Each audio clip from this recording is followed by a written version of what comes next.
Channel ಚಕ್ಕದನು Kannada blogs. So ಎಲ್ರಿಗೂ ಹನುಮ ಜಯಂತಿಯ ಶುಭಾಶಯಗಳು. ಇವತ್ತು ಹನುಮ ಜಯಂತಿ ಮಂಗಳವಾರ ಪ್ಲಸ್ ಪೌರ್ಣಮಿ ಮೂರು. ಹಾಗಾಗಿ ಇವತ್ತು ಬೆಳಗ್ಗೆನೆ ಮನೆಯಲ್ಲೆಲ್ಲ ಪೂಜೆ ಮುಗಿಸಿ ಬನಶಂಕರಮ್ಮನ ದೇವಸ್ಥಾನಕ್ಕೆ ಹೋಗಿ ಅಲ್ಲಿಂದ ಬರ್ತಾ ಹಾಗೆ ಸ್ವಲ್ಪ ತರಕಾರಿ ತಗೊಂಡು ಮನೆಗೆ ಬಂದೆ. ಇವಾಗ ನಾನು ಬ್ಲಾಗ್ ಸ್ಟಾರ್ಟ್ ಮಾಡ್ತಾ ಇದ್ದೀನಿ. ನಾನು ಬೆಳಗಿಂದ ವಿಡಿಯೋ ಕ್ಲಿಪ್ಪಿಂಗ್ನ ತೊಗೊಂಡಿದ್ದೀನಿ, ಬಟ್ ಮಾರ್ನಿಂಗ್ ಗಡಿಬಿಡಿಲಿ ನಾನು ಬ್ಲಾಗ್ ಸ್ಟಾರ್ಟ್ ಮಾಡೋಕ್ಕೆ ಆಗಿರಲಿಲ್ಲ. ಸೊ ಹಾಗಾಗಿ ಇವಾಗ ನಿಮ್ಮನ್ನ ವೆಲ್ಕಮ್ ಮಾಡ್ತಾ ಇದ್ದೀನಿ. ಸೊ ಬನ್ನಿ ಬ್ಲಾಗ್ ಸ್ಟಾರ್ಟ್ ಮಾಡೋಣ. ಹಾಗೆ ಇನ್ನು ಯಾರೆಲ್ಲ ನನ್ನ ಚಾನಲ್ನ ಸಬ್ಸ್ಕ್ರೈಬ್ ಮಾಡಿದೆ ನೋಡ್ತಾ ಇದ್ದೀರಲ್ಲ, ಸೊ ಪ್ಲೀಸ್ ಸಬ್ಸ್ಕ್ರೈಬ್ ಮಾಡಿ ವಿಡಿಯೋ ನೋಡಿ. ಹಾಗೆ ಪಕ್ಕದಲ್ಲೇ ಕಾಣೋ ಬೆಲ್ ಬಟನ್ನ ಪ್ರೆಸ್ ಮಾಡಿ. ನೀವು ಬೆಲ್ ಬಟನ್ನ ಪ್ರೆಸ್ ಮಾಡಿದ್ರೆ ನಿಮಗೆ ನನ್ನ ಎಲ್ಲ ವಿಡಿಯೋ ನೋಟಿಫಿಕೇಷನ್ಗಳು ಮೊದಲೇ ಬರುತ್ತೆ. ಸೊ ಬೆಳಗ್ಗೆನೇ ಮನೇಲೆಲ್ಲ ಪೂಜೆ ಮುಗಿಸ್ದು ಆಯಿತು. ಅದಾದಮೇಲೆ ಬನಶಂಕರಮ್ಮನ ದೇವಸ್ಥಾನಕ್ಕೆ ಹೋಗಿದೆ. ಇವಾಗ ವ್ಲಾಗ್ನ ಕೂಡ ನಾನಿಲ್ಲಿ ಆ್ಯಡ್ ಮಾಡ್ತೀನಿ, ನೀವು ನೋಡ್ತಾ ಬನ್ನಿ. ಅಷ್ಟರಲ್ಲಿ ನಾನು ಕೂಡ ಶಾಪ್ಗೆ ಹೋಗ್ತಾ ಇದ್ದೀನಿ. ಇವಾಗ ಶಾಪ್ಗೆ ಹೋಗಿ ಅಲ್ಲಿಂದ ವ್ಲಾಗ್ನ ಕಂಟಿನ್ಯೂ ಮಾಡ್ತೀನಿ, ಓಕೆನಾ? ಸೊ ಇನ್ನು ಬೆಳಗ್ಗೆ 7 ಗಂಟೆ ಅಷ್ಟರಲ್ಲಿ ಮನೇಲಿ ಪೂಜೆ ಎಲ್ಲ ಮುಗಿಸ್ಕೊಂಡು ನಾನು ಮತ್ತು ಧನು ಇಬ್ಬರು ಕೂಡ ಇವಾಗ ದೇವಸ್ಥಾನಕ್ಕೆ ಹೊರಡ್ತಾ ಇದ್ದೀವಿ. ಸೊ ಇವತ್ತಂತೂ ಫುಲ್ ಸ್ಪೆಷಲ್ ಅಂತಲೇ ಹೇಳ್ಬೋದು, ಹನುಮ ಜಯಂತಿ ಪೌರ್ಣಮಿ ಎಲ್ಲ ಇರೋದ್ರಿಂದ. ಸೊ ಅದಕ್ಕೆ ಹೆಂಗೂ ಬಂದಿದ್ವಲ್ಲ ಅಂದ್ಬಿಟ್ಟು ನಿಂಬೆಹಣ್ಣು ದೀಪ ಹಚ್ತಾ ಇದ್ದೀವಿ. ನಾವು ಯಾವಾಗೇ ಬಂದರೂ ಕೂಡ ನಿಂಬೆಹಣ್ಣು ದೀಪ ಮಾತ್ರ ಹಚ್ಚದೆ ಮಾತ್ರ ಹೋಗಲ್ಲ, ಕಂಪಲ್ಸರಿ ಹಚ್ತೀವಿ. ಹಾಗೆ ಪೂಜೆ ಎಲ್ಲ ಮುಗಿಸ್ಕೊಂಡು ಸ್ವಲ್ಪ ಹೊತ್ತಿಲ್ಲಿ ಆರಾಮಾಗಿ ಕೂತ್ಕೊಂಡು ಇಲ್ಲಿ ಶಾಕಂಬರಿ ದೇವಸ್ಥಾನದ ಹತ್ರ ಕೂತ್ಕೊಂಡು 2 ನಿಮಿಷ ಸ್ವಲ್ಪ ನಮಸ್ಕಾರ ಮಾಡಿಕೊಂಡು ಇವಾಗ ಇಲ್ಲಿ ಹೊರಡ್ತಾ ಇದ್ದೀವಿ. ಇನ್ನು ಇದು ಬಂದ್ಬಿಟ್ಟು ಹನುಮ ಜಯಂತಿ ಅಲ್ವಾ, ಸೊ ಅದಕ್ಕೆ ಹನುಮಂತಂಗೆ ಬೆಳ್ಳಿ ಮುಖವಾಡ ಎಲ್ಲ ಹಾಕಿ ಆಂಜನೇಯಂಗೆ ಈ ಥರ ರೆಡಿ ಮಾಡಿದರು.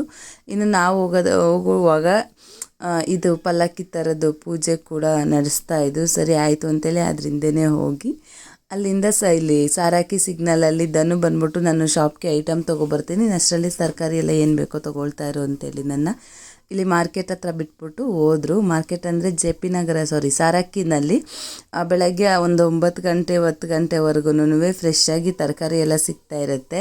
ಸೊ ನೀನು ತರಕಾರಿ ಎಲ್ಲ ತೊಗೊಳ್ತಾ ಇರು, ನಾನು ಬರ್ತೀನಿ ಐಟಮ್ ತೊಗೊಂಡು ಅಂತೇಳಿ ಹೋಗಿದ್ದಾರೆ. ಸೊ ಧನು ಬರೋ ಅಷ್ಟರಲ್ಲಿ ನಾನು ಕೂಡ ತರಕಾರಿ ಎಲ್ಲ ತೊಗೊಂಡಿದ್ದಾಗಿತ್ತು. ಇಲ್ಲಿ ಏನಂದರೆ ತರಕಾರಿ ನಮ್ಮ ಮನೆ ಹತ್ರ ಸಿಗುತ್ತಲ್ಲ, ಅಲ್ಲಿಗೂ ಇಲ್ಲಿಗೂ ಒಂದು 10 ರೂಪಾಯಿ ಹೆಚ್ಚು ಕಮ್ಮಿ ಇರುತ್ತೆ ರೇಟಲ್ಲಿ. ಹಾಗೇನೇ ಫ್ರೆಶ್ ಆಗಿ ಸಿಗುತ್ತೆ, ಅದು ಒಂದು ಖುಷಿ. ಆವತ್ತಿಂದ ಐಟಮ್ ಅವತ್ತೇ ಸಿಗುತ್ತೆ ಆಲ್ಮೋಸ್ಟು. ಇನ್ನು ಬೆಳಗ್ಗೆ ಟೈಮಲ್ಲಿ ಇನ್ನೂ ಸ್ವಲ್ಪ ಬೆಳಗ್ಗೆ ಬಂದರೆ ಇನ್ನೂ ಜಾಸ್ತಿ ಐಟಮ್ ಎಲ್ಲ ಸಿಗುತ್ತೆ. ಬಟ್ ನಾವು ಬಂದಿದ್ದು ಆಲ್ರೆಡಿ ದೇವಸ್ಥಾನ ಪೂಜೆ ಎಲ್ಲ ಮುಗಿಸಿ ಬರೋದು ಒಂದು 9 ಗಂಟೆ ಆಗೋಗಿ 8:30 9 ಗಂಟೆ ಆಗೋಗಿತ್ತಲ್ವ. ಸೊ ಹಾಗಾಗಿ ಕೆಲವೊಂದು ಐಟಮ್ ಖಾಲಿನೇ ಆಗೋಗಿತ್ತು. ಇನ್ನು ಐಟಮ್ ಎಲ್ಲ ತೊಗೊಂಡು ಬರ್ತಾ ಟಿಫನ್ ಹಾಗೇನೇ ಹೋಟೆಲಲ್ಲೇ ತೊಗೊಂಡು ಬಂದ್ವಿ ಮನೆಗೆ. ಇನ್ನು ಈ ಸೊಪ್ಪು ತರಕಾರಿ ಎಲ್ಲ ಬ್ಯಾಗಲ್ಲೇ ಇಟ್ಟರೆ ಹಾಳಾಗ್ಬಿಡುತ್ತಲ್ವ, ಅದಕ್ಕೆ ಧನು ಟಿಫನ್ ಮಾಡಿಕೊಂಡು ಶಾಪ್ಗೆ ಹೋದ್ರು. ನಿನ್ನಿದೆಲ್ಲ ಅರೇಂಜ್ ಮಾಡಿಬಿಟ್ಟು ಬಾ ಅಂತೇಳಿ, ಅದಕ್ಕೆ ನಾನಿದು ಬ್ಯಾಗಲ್ಲಿಂದ ಎಲ್ಲ ಸೊಪ್ಪೆಲ್ಲ ತೆಗಿತಾ ಇದ್ದೀನಿ. ಈ ಫ್ರೆಶ್ ಆಗಿರೋ ತರಕಾರಿಗಳನ್ನ ಸೊಪ್ಪುಗಳನ್ನೆಲ್ಲ ಅವತ್ತೇ ನಾವು ನೀಟಾಗಿ ಎತ್ತಿಟ್ಬಿಡೋದ್ರಿಂದ ಅದು ಫ್ರೆಶ್ನೆಸ್ ಹಾಗೆ ಇರುತ್ತೆ. ಇಲ್ಲ ಅಂದರೆ ಫ್ರೆಶ್ನೆಸ್ ಹಾಳಾಗ್ಬಿಡುತ್ತೆ ಅಂತೇಳಿ ಧನು ಹೆಂಗಿದ್ರು ನೀನು ಇದೆಲ್ಲ ರೆಡಿ ಮಾಡಿ ಏನದು ಎತ್ತಿಟ್ಬಿಟ್ಟು ಬಾಮ್ಮ ನಾನು ಹೋಗಿ ತೆಗೆದಿರ್ತೇನೆ ಅಂತಂದ್ರಲ್ಲ, ನಮ್ದನ್ನು ಆ ಥರ ಹೇಳೋದೇ ಅಪರೂಪ. ಬೇಗ ಬಾಮ್ಮ ಅಂತಿದ್ದವರು ಇವತ್ತು ಸರಿ ತರಕಾರಿ ಎಲ್ಲ ಎತ್ತಿಟ್ಬಿಟ್ಟು ಅರೇಂಜ್ ಮಾಡಿಬಿಟ್ಟು ಬಾ ಪರವಾಗಿಲ್ಲ ನಾನು ಹೋಗಿ ತೆಗಿತೀನಿ ಶಾಪ್ನ ಅಂತ ಹೇಳಿದ್ರು. ಸರಿ ಆಯಿತು ಅಂತೇಳಿ ನಾನು ಇಲ್ಲೇನೇ ಟೇಬಲ್ ಮೇಲೆ ಸಪ್ರೇಟ್ ಮಾಡಿಕೊಂಡು ಕವರ್ಗೆ ಹಾಕ್ಕೊಂಬಿಟ್ರೆ ನೀಟಾಗಿ ಇನ್ನು ಫ್ರಿಜ್ಜಲ್ಲಿ ಜೋಡ್ಸೋಕ್ಕೂ ಸರಿ ಹೋಗ್ಬಿಡುತ್ತಲ್ವ ಅಂತೇಳಿ ಇಲ್ಲಿದ್ದೇ ಮಾಡ್ಕೊಳ್ತಾ ಇದ್ದೀನಿ. ಇನ್ನು ನಾನು ಏನಿದ್ರು ಅವತ್ತೇ ಅಂತಂದರೆ ಈ ಥರ ಬನಶಂಕರಿ ದೇವಸ್ಥಾನಕ್ಕೆ ಹೋದರೆ ಆಲ್ಮೋಸ್ಟ್ ಹೋದಾಗೆಲ್ಲನೂ ಅಷ್ಟೇನೆ ಒಂದು ಸ್ವಲ್ಪ ಐಟಮ್ನ ಫ್ರೆಶ್ಶಾಗಿ ಏನೇನು ಸಿಗುತ್ತಲ್ಲ ಅದೆಲ್ಲ ತರಕಾರಿಗಳ್ನು ಫ್ರೆಶ್ಶಾಗೆ ತರೋಕ್ಕೆ ಟ್ರೈ ಮಾಡ್ತೀನಿ. ಇನ್ನು ಇಲ್ಲಿ ಸಿಗಲ್ವಾ ಅಂತ ಏನಿಲ್ಲ, ಭಾನುವಾರ ಮಾತ್ರ ಫ್ರೆಶ್ಶಾಗಿ ಸಿಗುತ್ತೆ. ಇನ್ನು ಬೇರೆ ದಿನ ಎಲ್ಲ ಅಷ್ಟು ಫ್ರೆಶ್ಶಾಗಿ ಏನು ಸಿಗಲ್ಲ. ಏನಿದ್ರು ಅವತ್ತು ತಂದು ಅವತ್ತೇ ಮಾಡಬೇಕಾಗುತ್ತೆ. ಇನ್ನು ನೆಕ್ಸ್ಟ್ ಡೇ ಅಥವಾ ಅದರ ನೆಕ್ಸ್ಟ್ ಡೇ ಮಾಡ್ತೀನಿ ಅಂದರೆ ಸ್ವಲ್ಪ ಈ ನೌಕೋಲೆಲ್ಲ ಸ್ವಲ್ಪ ಬೆಂಡ್ ಬಂದಿರೋ ಥರ ಆಗಿರುತ್ತೆ, ಅಥವಾ ಸ್ವಲ್ಪ ಡಲ್ಲಾಗಿರುತ್ತೆ ತರಕಾರಿ ಎಲ್ಲ, ಆ ಥರ ಆಗಿಬಿಟ್ಟಿರುತ್ತೆ. ಹಾಗೆಯೇ ಅಲ್ಲಿ ಕಂಪೇರ್ ಮಾಡಿದ್ರೆ 10 ರೂಪೀಸ್ ಸ್ವಲ್ಪ ಇಲ್ಲಿ ಜಾಸ್ತಿನೇ ಅಲ್ವಾ. ಇವಾಗ ಫಾರ್ ಎಕ್ಸಾಂಪಲ್ ಇಲ್ಲಿ 50 ರೂಪೀಸ್ ಇತ್ತು ಸೌತೆಕಾಯಿ ಕೆಜಿಗೆ, ಅಲ್ಲಿ 30 ರೂಪೀಸ್ ಪರ್ ಕೆಜಿ ಸೌತೆಕಾಯಿ. ಈ ಥರ ಸ್ವಲ್ಪ ಅಮೌಂಟೆಲ್ಲ ವೇರಿ ಇರುತ್ತೆ ಅಲ್ಲಿಗೂ ಇಲ್ಲಿಗೂ. ಇನ್ನು ಬ್ರೊಕೋಲಿ ಇದು 1 ತೊಗೊಂಬಂದಿದೆ, ಮಶ್ರೂಮ್ನ 3 ತೊಗೊಂಬಂದಿದೆ. ಇನ್ನು ಕ್ಯಾರೆಟ್ ಇದೆಲ್ಲ 1 kg ಅರ್ಧ kg ಈ ಥರ ನೋಡ್ಕೊಂಡು ತೊಗೊಂಬಂದಿದೆ. ನೌಕೋಲು ಮತ್ತು ಕ್ಯಾರೆಟ್ ಎಲ್ಲ ಅರ್ಧ kg ತೊಗೊಂಬಂದಿದೆ, ಬೀನ್ಸ್ ಎಲ್ಲ. ಇನ್ನು ನಾನು ಮಾಡೋದೇ ಡೈಲಿ ಒಂದು ಮಾಡಿದ್ರೆ ನಾವು ಒಂದೇ ತರಕಾರಿ ಸಾಕು. ಇವಾಗ ಪಲಾವ್ ಮಾಡ್ತೀನಿ ಅಂತಂದರೆ ಕ್ಯಾರೆಟ್ ಒಂದು, ನೌಕೋಲ್ ಒಂದು, ಒಂದು 4-5 ಬೀನ್ಸ್ ಇಷ್ಟೇ ಸಾಕಾಗ್ಬಿಡುತ್ತೆ. ಬಿಸಿಬೇಳೆ ಬಾತ್ಗೂ ಅಷ್ಟೇ, ನಾವು ಇರೋದೇ 3 ಜನ ಆಗಿರೋದ್ರಿಂದ ಜಾಸ್ತಿ ತರಕಾರಿ ಹಾಕಿದ್ರೆ ಅಷ್ಟು ಇಷ್ಟ ಆಗಲ್ಲ. ಬಟ್ ತರಕಾರಿ ತಿನ್ನಬೇಕು. ಬಟ್ ಏನಂದರೆ ಇವಾಗ ಪಲಾವಲ್ಲಿ ರೈಸ್ಗಿಂತ ತರಕಾರಿನೇ ಜಾಸ್ತಿ ತಿನ್ನೋಕ್ಕಾಗಲ್ವಲ್ಲ, ಆ ಥರ.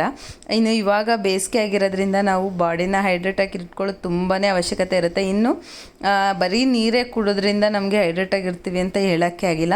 ನೀರಿನಂಶ ಇರೋ ಯಾವುದೇ ತರಕಾರಿ ತಿನ್ನಿರಿ, ಹಣ್ಣು ತಿನ್ಬೋದು, ಜ್ಯೂಸ್ ಕುಡಿದ್ರೂ ಕೂಡ ನಮ್ಮ ಬಾಡಿ ಸ್ವಲ್ಪ ಹೈಡ್ರೇಟ್ ಆಗಿರುತ್ತೆ. ಸೊ ಹಾಗಾಗಿ ನಾನು ಸೌತೆಕಾಯಿನ ಮಾತ್ರ ಒಂದು 2-3 kg ಸೌತೆಕಾಯಿ ತೊಗೊಂಬಂದಿದ್ದೀನಿ. ಇನ್ನು ಬಾಳೆಕಾಯಲ್ಲಿ ಬಜ್ಜಿ ಮಾಡೋಣ ಅಂಥೇಳಿ 4 ತೊಗೊಂಡಿದ್ದೀನಿ. ಸೊ ಇದಿದ್ದು ತವಾ ಫ್ರೈ ಮಾಡು ಅಂತ ಹೇಳಿದ್ದಾರೆ. ನೋಡಬೇಕು ಬಜ್ಜಿ ಮಾಡೋದು ತವಾ ಫ್ರೈ ಮಾಡೋದು ಏನು ಮಾಡೋದು ಅಂತೇಳಿ. ಹಾಗೆ ಇಲ್ಲಿ ನಾನು ಜಿಪ್ ಬ್ಯಾಗೆಲ್ಲ ಏನು ಮೀಶೋದಲ್ಲಿ ತರಿಸ್ಕೊಂಡಿದ್ನಲ್ಲ, ಅದಕ್ಕೆ ತರಕಾರಿಗಳು ಹಾಕೋದನ್ನ ಹಾಕಿಡ್ತಾಯಿದ್ದೀನಿ. ಇನ್ನು ಹಸಿರು ಮೆಣಸಿನ್ಕಾಯಿನ ತೊಟ್ಟೆಲ್ಲ ಬಿಡಿಸಿ ಇಡಬೇಕಿತ್ತಲ್ವ, ಸೊ ಅದೇನು ಬಿಡಿಸಿರಲಿಲ್ಲ, ಟೈಮ್ ಆಗೋಗಿತ್ತು ಅಂತೇಳಿ ನಾನು ಹಾಗೆ ಎತ್ತಿಟ್ಟಿದ್ದೀನಿ ಫ್ರಿಜ್ಗೆ. ಇನ್ನು ಇದು ಕರ್ಬೇವಿನ ಸೊಪ್ಪೆಲ್ಲ ಈ ಕವರಲ್ಲಿ ಇಟ್ಬಿಟ್ರೆ ಒಣಗಿಬಿಡುತ್ತೆ. ಹಾಗೆ ಆಚೆ ಇಟ್ಟರೆ ಈಗಿರೋ ಬಿಸಿಲಿಗಂತೂ ಒಂದು ದಿನಕ್ಕೇ ಒಣಗಿಬಿಡುತ್ತೆ. ಹಾಗಾಗಿ ನಾನು ಈ ಥರ ಎಲ್ಲ ಸಿಪ್ಪೆ ಬಿಡಿಸಿ ಅಂದರೆ ಕಡ್ಡಿಯಿಂದ ಎಲೆ ಸೆಪ್ರೇಟ್ ಮಾಡಿ ನಾನು ಬಾಕ್ಸ್ಗೆ ಹಾಕ್ಕೊಳ್ತಾ ಇದ್ದೀನಿ. ಇನ್ನು ಸೊಪ್ಪಲ್ಲೆಲ್ಲ ನನಗೆ ಏನಂತ ಡಿಫ್ರೆಂಟ್ ಅನಿಸ್ಲಿಲ್ಲ ರೇಟು, ಅಲ್ಲಿಗೂ ಇಲ್ಲಿಗೂ ಆಲ್ಮೋಸ್ಟು ಸೇಮೇ ಇತ್ತು ಸೊಪ್ಪು. ಹಾಗಾಗಿ ಇದು ಸೊಪ್ಪನ್ನ ಇವಾಗ ಬಿಡಿಸ್ತಾ ಇಲ್ಲ, ಬ್ಯಾಗಲ್ಲಿ ಹಾಕ್ಕೊಂಡು ಶಾಪ್ ತೊಗೊಂಡೋಗ್ತೀನಿ, ಫ್ರೀ ಇದ್ದಾಗ ಬಿಡಿಸ್ತೀನಿ ಅಲ್ಲೇ. ಮತ್ತು ಹಸಿ ಬಟಾಣಿ ಎಲ್ಲ ತೊಗೊಂಬಂದಿದೆ, ಅದನ್ನೂ ಕೂಡ ತೊಗೊಳ್ತಾ ಇದ್ದೀನಿ. ನೀವು ಯಾರಾದರೂ ಈ ಥರ ಅಂದರೆ ಸಾರಕ್ಕಿಗಲ್ಲಿ ಪರ್ಚೇಸ್ ಮಾಡಿದ್ದೀರಾ ತರಕಾರಿನ, ನಿಮ್ಗೆ ಹೇಗೆ ಅನಿಸ್ತು ಅಂತೇಳಿ, ಅಥವಾ ನಿಮಗೂ ಸೇಮ್ ಫೀಲ್ ಆಗಿದೆಯಾ ಅಂತೇಳಿ ಕಮೆಂಟ್ ಸೆಕ್ಷನಲ್ಲಿ ಕಮೆಂಟ್ ಮಾಡಿ. ಇನ್ನು ಇದೆಲ್ಲ ಬೇಗ ಬೇಗ ಎತ್ತಿ ಇಟ್ಬಿಟ್ಟು ಶಾಪ್ಗೆ ಕೂಡ ಹೋಗಬೇಕಾಗಿದ್ದರಿಂದ ಬೇಗ ಕ್ವಿಕ್ಕಾಗಿ ಟೇಬಲ್ ಮೇಲೆ ಕ್ಲಾತ್ ಇರುತ್ತಲ್ಲ ಅದನ್ನೆಲ್ಲ ನಾನು ಆಚೆಗೆ ಬಿಸಾಕ್ಬಿಟ್ಟು ಅಂದರೆ ಕ್ಲಾತಲ್ಲಿದ್ದು ಧೂಳೆಲ್ಲ ಆಚೆಗೆ ಬಿಸಾಕ್ಬಿಟ್ಟು ಸ್ವಲ್ಪ ಕ್ಲಾತ್ನ ಕುದ್ರುಬಿಟ್ಟು ಆಚೆನೇ ಹಾಕಿದ್ದೀನಿ.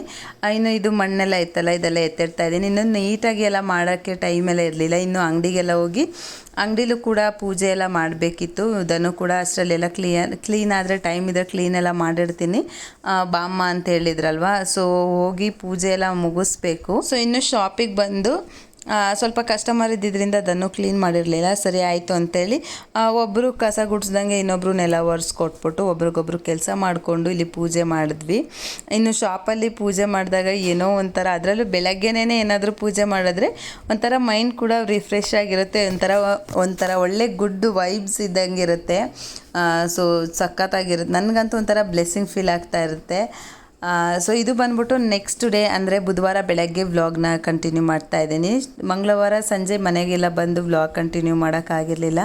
ಬಂದಿದ್ದು ತುಂಬಾ ಲೇಟ್ ಆಗಿತ್ತು, ಆಲ್ಮೋಸ್ಟ್ ಒಂದು 9 o'clock ಆಗಿಬಿಟ್ಟಿತ್ತು. ವ್ಲಾಗ ಕಂಟಿನ್ಯೂ ಮಾಡೋಕ್ಕೆ ಆಗಿಲ್ಲ. ಸೊ ಹಾಗಾಗಿ ನಾನು ಬುಧವಾರ ಬೆಳಗ್ಗೆ ವ್ಲಾಗ್ ಕಂಟಿನ್ಯೂ ಮಾಡ್ತಾಯಿದ್ದೀನಿ. ಇನ್ನು ಊರಿಂದ ಫೋನ್ ಮಾಡಿತ್ತು ಪಪ್ಪ, ಮನೆಯಲ್ಲಿ ಸ್ವಲ್ಪ ವುಡ್ ವರ್ಕು ಎಲ್ಲ ಸ್ಟಾರ್ಟ್ ಮಾಡ್ತಿದ್ದೀವಲ್ವ. ಸೊ ಮಮ್ಮಿ ಕೈಲಿ ಒಬ್ಬರು ಕೈಲಿ ಆಗಲ್ಲ, ಆಚೆ ಒಳಗಡೆ ಎಲ್ಲ ಓಡಾಡ್ಕೊಂಡು ಕೆಲಸ ಮಾಡೋಕ್ಕೆ, ನೀನು ಬಾ ಅಂತೇಳಿ ಕಾಲ್ ಮಾಡಿದರು. ಸರಿ ಆಯಿತು ಹೋಗೋಣ ಅಂಥೇಳಿ ಬೆಳಗ್ಗೆನೇ ಇಲ್ಲಿ ಟಿಫನ್ ಎಲ್ಲ ಮಾಡಿಬಿಟ್ಟು ಸ್ವಲ್ಪ ಮನೆಯದೆಲ್ಲ ಕ್ಲೀನ್ ಮಾಡಿಬಿಟ್ಬಿಟ್ಟು ಹೊಂಟೋದ್ರೆ ಇನ್ನು ಊರಿಗೆ ಹೋಗೋಕ್ಕೆ ಸರಿ ಆಗುತ್ತಲ್ವ ಅಂತೇಳಿ ಇವಾಗ ಬೆಳಗ್ಗೆನೇ ಮಶ್ರೂಮ್ ಬಿರಿಯಾನಿ ಹಾಗೆಯೇ ಬಾಳೆಕಾಯಲ್ಲಿ ತವಾ ಫ್ರೈ ಮಾಡೋಣ ಅಂತೇಳಿ ಮಾಡ್ತಾಯಿದ್ದೀನಿ.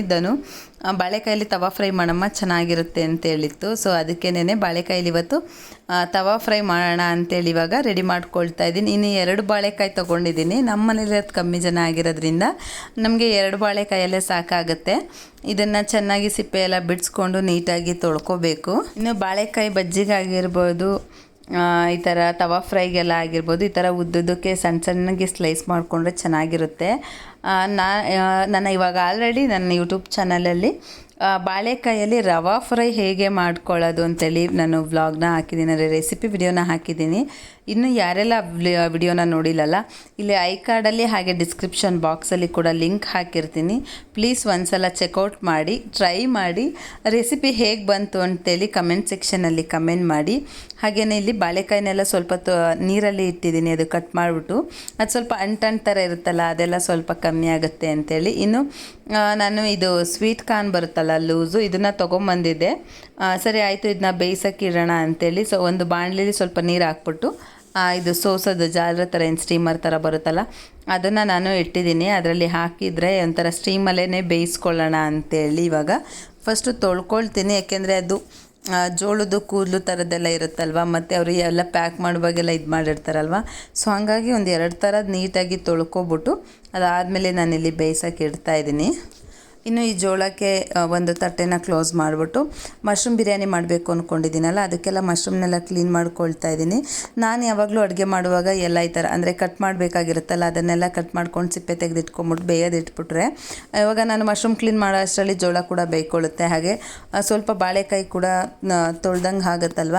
ಇವಾಗ ಇದನ್ನು ನಾನು ಈ ಥರ ಸಿಪ್ಪೆ ಎಲ್ಲ ಬಿಟ್ಬಿಟ್ಟು ನೀಟಾಗಿ ಕ್ಲೀನ್ ಮಾಡಿಕೊಂಡು ಸ್ವಲ್ಪ ಇದನ್ನು ಕೂಡ ನೀರಲ್ಲಿ ನೆನೆಯೋಕ್ಕೆ ಬಿಟ್ಬಿಟ್ರೆ, ಅಂದರೆ ಅದು ಸ್ವಲ್ಪ ನಾವು ಏನೇ ಕ್ಲೀನ್ ಮಾಡಿದ್ರು ಸ್ವಲ್ಪ ಅದ್ರ ಸಂದಿಯಲ್ಲೆಲ್ಲ ಮಣ್ಣು ಥರ ಇರುತ್ತಲ್ಲ, ಅದು ಕ್ಲೀನ್ ಆಗಬೇಕು ಅಂದರೆ ನೀರಲ್ಲಿ ಒಂದು 5 ನಿಮಿಷನಾದರೂ ನಾನು ಬಿಟ್ಬಿಡ್ತೀನಿ.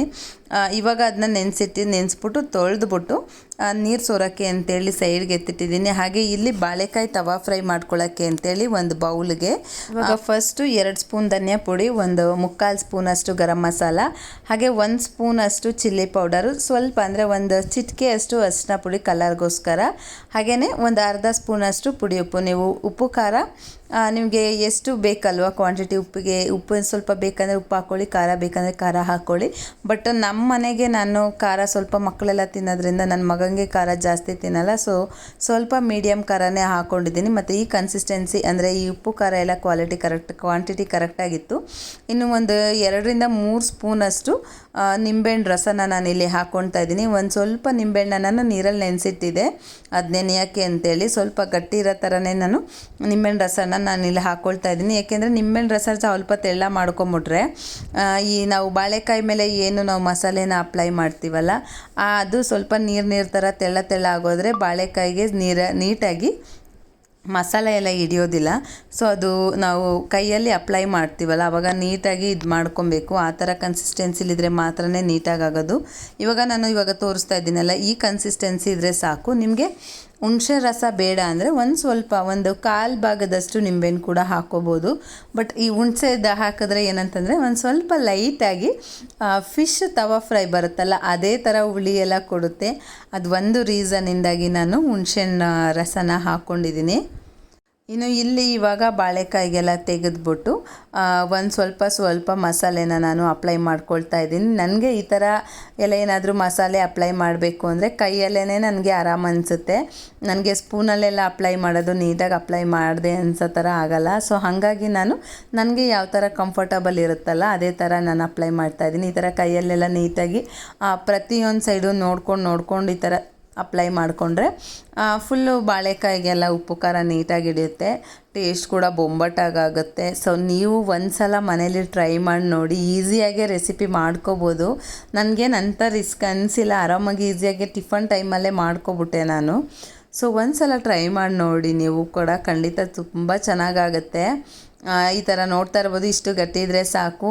ಏಕೆಂದರೆ ಅದು ಕೂಡ ಎಲ್ಲ ಮಸಾಲೆ ಹಿಡ್ಕೋಬೇಕಲ್ವ, ಹಾಗಾಗಿ ಇಷ್ಟು ಗಟ್ಟಿ ಆದರೆ ಸಾಕು. ಜಾಸ್ತಿ ತೆಳ್ಳಾಗೋದ್ರೆ ನೀಟಾಗಿ ಬರೋಲ್ಲ. ಇವಾಗ ಒಂದೇ ನಾನು ಬಾಳೆ ಪೀಸ್ಗೆಲ್ಲ ಈ ಥರ ಮಸಾಲೆನ ಅಪ್ಲೈ ಮಾಡ್ಕೊಂಡು ಸ್ವಲ್ಪ ಅದನ್ನು ಪ್ಲೇಟಲ್ಲಿ ಇಟ್ಬಿಟ್ಟು ಸೈಡ್ಗೆ ಇಟ್ಬಿಡ್ತೀನಿ. ಏಕೆ ಅಂತಂದರೆ ಅದು ಕೂಡ ಮಸಾಲೆ ಹಿಡಿಬೇಕಲ್ವ, ಹಾಗಾಗಿ ಅಟ್ಲೀಸ್ಟ್ 15-20 ನಿಮಿಷನಾದರೂ ನಾವು ಮಸಾಲೆ ಕಲಸಿದ್ಮೇಲೆ ಅದು ರೆಸ್ಟ್ ಮಾಡೋಕ್ಕೆ ಇಡ್ಬಿಡಬೇಕು. ಆವಾಗ ನೀಟಾಗಿ ಮಸಾಲೆ ಎಲ್ಲ ಫಿಕ್ಸ್ ಆಗಿರುತ್ತೆ.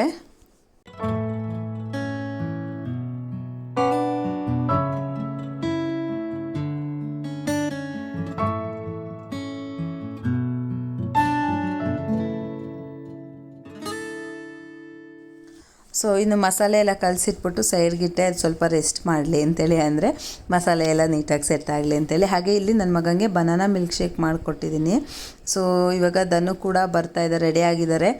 ಮಶ್ರೂಮ್ ಬಿರಿಯಾನಿ ಎಲ್ಲ ಮಾಡಿ ನಾನು ಎತ್ತಿಟ್ಟಿದ್ದೀನಿ. ಅದು ಸ್ವಲ್ಪ ವಿಜಲ್ ಆರಬೇಕು ಅಷ್ಟೇ. ಇನ್ನು ಧನು ಬಂದಾಗ ಊಟ ಕೂತ್ಕೊಳ್ಳುತ್ತಲ್ಲ, ಆವಾಗ ಬಿಸಿಯಾಗಿ ತವಾ ಫ್ರೈ ಮಾಡೋಣ ಅಂತೇಳಿ ನಾನು ಎಲ್ಲ ರೆಡಿಯಾಗಿ ಬಂದಮೇಲೆ ಇವಾಗ ಇಲ್ಲಿ ತವಾ ಮೇಲೆ ಹಾಕ್ಕೊಳ್ತಾ ಇದ್ದೀನಿ. ತವಾಗೆ ಸ್ವಲ್ಪ ಎಣ್ಣೆ ಬಿಟ್ಬಿಟ್ಟಿದ್ದೀನಿ. ಸ್ವಲ್ಪ ಅಂದರೆ ಸ್ವಲ್ಪ ಜಾಸ್ತಿನೇ, ಅಂದರೆ ಒಂದು 3-4 ಸ್ಪೂನಷ್ಟು ಎಣ್ಣೆನ ಹಾಕಿದ್ದೀನಿ ಇಲ್ಲಿ. ಹಾಗೆ ಇದಕ್ಕೆ ಒಂದೊಂದೇ ಪೀಸು ಬಾಳೆಕಾಯಿನ ನಾನು ಜೋಡಿಸ್ತಾ ಇದ್ದೀನಿ. ನೀವು ಈ ಥರ ತವಾ ಬೇಲೆ ಬೇಕಾದರೂ ಮಾಡ್ಕೊಬೋದು. ಇನ್ನೊಂದು ತವಾ ಪ್ಯಾನ್ ಬರುತ್ತಲ್ಲ, ಸೊ ಅದ್ರ ಮೇಲೆ ಕೂಡ ಮಾಡ್ಕೋಬೋದು, ಎರಡರ ಮೇಲೂ ಕೂಡ ಮಾಡ್ಕೋಬೋದು. ಹಾಗೆಯೇ ಏನಿಲ್ಲ, ಇದು ಜಾಸ್ತಿ ಟೈಮ್ ಏನು ತೊಗೊಳ್ಳಲ್ಲ ಬೇಯೋಕ್ಕೆ. ಮ್ಯಾಕ್ಸಿಮಮ್ ಅಂದರೆ 4-5 ನಿಮಿಷ ಟೈಮ್ ತೊಗೋಬೋದು ಅಷ್ಟೇ ಬೇಯೋಕ್ಕೆ. ಬೇಗ ಕೂಡ ಬೆಂದ್ಕೊಂಬಿಡುತ್ತೆ. ಇನ್ನು ನಾನು ಒಂದೇ ಸಲ ಅಂದರೆ ಪದೇ ಪದೇ ಇದು ತವನೆಲ್ಲ ಬಿಸಿ ಮಾಡ್ಕೊಂಡು ಯಾರು ಮಾಡೋದು ಅಂತೇಳಿ ಒಂದೇ ಸಲನೇ ನಾನಿಲ್ಲಿ ಎರಡೂ ತವದ ಮೇಲೆ ನಾನು ಒಂದೊಂದು ತವದ ಮೇಲೆ ಎಷ್ಟೆಷ್ಟು ಇಡೋಕ್ಕಾಗುತ್ತಲ್ಲ ಅಂದರೆ ಎಷ್ಟು ಪೀಸ್ನ ನಾನು ಸ್ವಲ್ಪ ಸ್ಪೇಸ್ ಕೊಟ್ಬಿಟ್ಟು ಇಡ್ಬೋದಲ್ವ ಅಷ್ಟನ್ನ ನಾನು ಇಟ್ಕೊಳ್ತಾ ಇದ್ದೀನಿ. ಇನ್ನು ಈ ತವ ಮೇಲೆ ಸ್ವಲ್ಪ ಆದಮೇಲೆ ಇನ್ನೊಂದು ಸೈಡ್ ಗ್ಯಾಸ್ ಮೇಲೆ ನಾನು ಇನ್ನೊಂದು ತವ ಇಟ್ಕೊಂಡು ಅದಕ್ಕೆ ಎಣ್ಣೆ ಹಾಕ್ಬಿಟ್ಟು ಅದರಲ್ಲಿ ಎಷ್ಟು ಪೀಸ್ ಆಗುತ್ತಲ್ಲ ಇನ್ನೇನು ರಿಮೈನಿಂಗ್ ಎಷ್ಟು ಪೀಸ್ ಇರುತ್ತಲ್ಲ ಅದನ್ನೆಲ್ಲ ನಾನು ಹಾಕ್ಕೊಳ್ತಾ ಇದ್ದೀನಿ. ಒಂದೇ ಸಲ ಬೇಯಿಸ್ಕೊಬಿಡೋಣ ಅಂಥೇಳಿ. ಸೊ ಒಂದು ಸೈಡು ಒಂದು 2 ನಿಮಿಷ 3 ನಿಮಿಷ ಬೆಂದಮೇಲೆ ಅಂದರೆ ಸ್ವಲ್ಪ ಬ್ರೌನ್ ಥರ ಸ್ವಲ್ಪ ಕಲರ್ ಡಾರ್ಕ್ ಆಗುತ್ತಲ್ವ, ಆವಾಗ ನಾವು ಮತ್ತೆ ಇನ್ನೊಂದು ಸೈಡ್ಗೆ ತಿರ್ಗಿಸ್ಕೋಬೋದು. ಇವಾಗ ನೋಡ್ತಾ ಇರ್ಬೋದು ಏನಿಲ್ಲ ಅಂದರೆ ಒಂದು 5 ನಿಮಿಷ ಅಷ್ಟೇ, ಎಷ್ಟು ಚೆನ್ನಾಗಿ 2 ಸೈಡೂ ಬೆಂದಿದೆ ನೋಡ್ತಾ ಇರ್ಬೋದು. ನೋಡ್ತಾ ಇದ್ರೇ ಒಂಥರ ಟೆಂಪ್ಟಿಂಗ್ ಆಗಿದೆ, ತಿನ್ನಬೇಕು ಅಂತೇಳಿ. ಕಲರು ಬೊಂಬಟ್ಟಾಗಿದೆ, ಹಾಗೆ ಟೇಸ್ಟ್ ಅಂತೂ ನೆಕ್ಸ್ಟ್ ಲೆವೆಲ್ ಅಂತಲೇ ಹೇಳ್ಬೋದು. ತುಂಬಾ ಚೆನ್ನಾಗಾಗಿತ್ತು. ಸೊ ಖಂಡಿತ ನೀವು ಒಂದ್ಸಲ ಟ್ರೈ ಮಾಡಿ ನೋಡಿ ಹೆಂಗಾಗತ್ತೆ ಅಂತೇಳಿ ಪ್ಲೀಸ್ ಕಮೆಂಟ್ ಸೆಕ್ಷನಲ್ಲಿ ಕಮೆಂಟ್ ಮಾಡಿ. ಇನ್ನು ನಮ್ಮ ಮನೇಲಿ ಎಲ್ಲರೂ ತುಂಬ ಚೆನ್ನಾಗಿದೆ ಅಂತೇಳಿ ಎಂಜಾಯ್ ಮಾಡ್ಕೊಂಡು ತಿಂದರು. ಸೊ ನಾವು ಏನೇ ಅಡುಗೆ ಮಾಡಲಿ ಅದಕ್ಕೆ ಯಾವಾಗ ಅದಕ್ಕೆ ರುಚಿ ಜಾಸ್ತಿ ಆಗೋದು ಅಂತಂದರೆ ತಿನ್ನೋರು ಚೆನ್ನಾಗಿದೆ ಟೇಸ್ಟ್ ಅಂತೇಳಿ ಎಂಜಾಯ್ ಮಾಡ್ಕೊಂಡು ತಿಂದಾಗೆ ಅಲ್ವಾ, ಅದಕ್ಕೂ ಕೂಡ ರುಚಿ ಜಾಸ್ತಿ ಆಗುತ್ತೆ. ಮತ್ತು ನಾವು ಅಷ್ಟು ಕಷ್ಟಪಟ್ಟು ಘಾಸಿಪಟ್ಟು ಇಷ್ಟಪಟ್ಟು ಮಾಡಿರ್ತೀವಿ, ಅದಕ್ಕೂ ಒಂದು ಬೆಲೆ ಅನ್ನೋದು ಅದು ಸಿಗೋದು ಯಾವಾಗ ಅಂದರೆ ತಿಂದವರು ಚೆನ್ನಾಗಿದೆ ಅಂತೇಳಿ ಖುಷಿಯಾಗಿ ಹೇಳಿದಾಗ ಅಲ್ವಾ. ಇನ್ನು ಟಿಫನ್ ಎಲ್ಲ ತಿಂದ್ಬಿಟ್ಟು ಧನು ಶಾಪ್ಗೆ ಹೋದ್ಮೇಲೆ ನಾನು ಇನ್ನು ಮನೇಲಿ ಏನೆಲ್ಲ ಕೆಲಸ ಇರುತ್ತಲ್ಲ ಅಂದರೆ ಇವಾಗ ಊರಿಗೆ ಹೋದರೆ ಇನ್ನು ನಾನು ಯಾವಾಗ ಬರ್ತೀನಿ ಅಥವಾ ಮದುವೆ ಮುಗಿಸ್ಕೊಂಡೇ ಬರ್ತೀನಿ ಅಥವಾ ಮಧ್ಯದಲ್ಲಿ ಯಾವಾಗಾದರೂ ಬರ್ತೀನ ಇದೇನು ಐಡಿಯಾ ಇಲ್ಲ. ಯಾಕೆಂದರೆ ಹೋದ್ಮೇಲೆ ಮತ್ತೆ ಅಲ್ಲಿ ಮನೆ ಕೆಲಸ ಅಂದರೆ ಮದುವೆ ಮನೆ ಕೆಲಸ ಬಿಟ್ಬಿಟ್ಟು ಬರೋಕ್ಕಾಗಲ್ಲ ಅಂಥೇಳಿ ಎಲ್ಲ ಕೆಲಸ ಮುಗಿಸಿ ಆಲ್ಮೋಸ್ಟ್ ಮನೆ ಬಿಟ್ಟಿದ್ದು ಒಂದು 3:30 ಆಗಿತ್ತು. ಮಧ್ಯಾಹ್ನ ಟೈಮಲ್ಲಿ ಬಿಡಬೇಕು ಅಂದರೆ ಸಖತ್ ಬಿಸಿಲಿರುತ್ತಲ್ವ, ಹಾಗಾಗಿ ನಾನು ಒಂದು 3:15ಗೆ ಮನೆ ಬಿಟ್ವಿ. ನಾನು ಮತ್ತು ಪ್ರಸಾದಿ ಅಲ್ಲಿಂದ ಬಂದ್ವಿ, ನನ್ನ ಮಗ ನಾನು ಪ್ರಸಾದಿ 3 ಬಂದ್ವಿ. ಇನ್ನು ಮನೆಗೆ ಬಂದ ಮೇಲೆ ಸ್ವಲ್ಪ ಹೊತ್ತು ರೆಸ್ಟ್ ಮಾಡಿಬಿಟ್ಟು ಸನ್ಸೆಟ್ನ ನೋಡಿಕೊಂಡು ಇನ್ನು ಇದು ಬಂದ್ಬಿಟ್ಟು ನೆಕ್ಸ್ಟ್ ಡೇ ಮಾರ್ನಿಂಗು. ಇಲ್ಲಿ ನನ್ನ ಮಗ ನನ್ನ ತಮ್ಮನ ಸೈಕಲ್ ತುಳಿತಾ ಇದ್ದೇನೆ. ಇದು ಆ್ಯಕ್ಚುಲಿ ಎಷ್ಟು ದೊಡ್ಡ ಇದೆ ಗೊತ್ತಾ, ನಾನು ಅಂದ್ಕೊಂಡಿದ್ದೆ ಇವನಿಗೆ ಕಾಲೆಲ್ಲ ಎಟ್ಕಲ್ಲ ತುಳಿಯೋಕ್ಕಾಗಲ್ಲ ಅಂಥೇಳಿ. ಬಟ್ ಅವನು ಇಲ್ಲ ನಾನು ತುಳಿತೀನಿ ನೋಡು ಅಂತೇಳಿ ತುಳಿತಾ ಇದ್ದೆ. ಬಟ್ ಅಪ್ ಸೈಡಲ್ಲೆಲ್ಲ ತುಳಿಯೋಕ್ಕಾಗಲ್ಲ, ಡೌನ್ ಇರತ್ತವ ಮತ್ತು ಸ್ಟ್ರೈಟ್ ಲೆವೆಲ್ ಇರತ್ತವ ಮಾತ್ರ ತುಳಿತಾ ಇದ್ದೆ. ಹಾಗೆ ಇವಳು ಕೂಡ ಅವ್ರ ಅಣ್ಣ ಏನು ಮಾಡ್ತಾನಲ್ಲ ಅದನ್ನ ಇವಳು ಕೂಡ ಮಾಡಬೇಕು. ಇನ್ನು ಮನೇಲಂತೂ ವ್ಲಾಗು ವಿಡಿಯೋ ಏನೂ ಮಾಡೋಕ್ಕಾಗ್ತಾಯಿಲ್ಲ ಬಿಕಾಸ್ ಆಫ್ ದೀಸ್ ವರ್ಕ್ಸ್. ಮನೇಲಿ ಈ ಥರ ವುಡ್ ವರ್ಕ್ ಎಲ್ಲ ಮಾಡಿಸ್ತಾ ಇದ್ದಾನಲ್ವ, ಸೊ ವುಡ್ ವರ್ಕು ನಡೀತಾ ಇದೆ. ಹಾಗಾಗಿ ಯಾವುದೇ ವಿಡಿಯೋ ಅಥವಾ ಯಾವುದೇ ವ್ಲಾಗ್ನ ನಾನು ಇಷ್ಟು ದಿನ ಮಾಡೋಕ್ಕಾಗಿರಲಿಲ್ಲ, ಎಡಿಟ್ ಮಾಡೋಕ್ಕಾಗಿರಲಿಲ್ಲ. ಸೊ ನೋಡಿದ್ರಲ್ಲ, ಇದಿಷ್ಟು ನನ್ನ ಮಂಗಳವಾರ ಹಾಗೆ ಬುಧವಾರದ ವ್ಲಾಗ್ ಆಗಿರುತ್ತೆ. ಐ ಹೋಪ್ ನೀವೆಲ್ಲರೂ ಇಷ್ಟಪಟ್ಟಿರ್ತೀರಾ ಅಂಥೇಳಿ.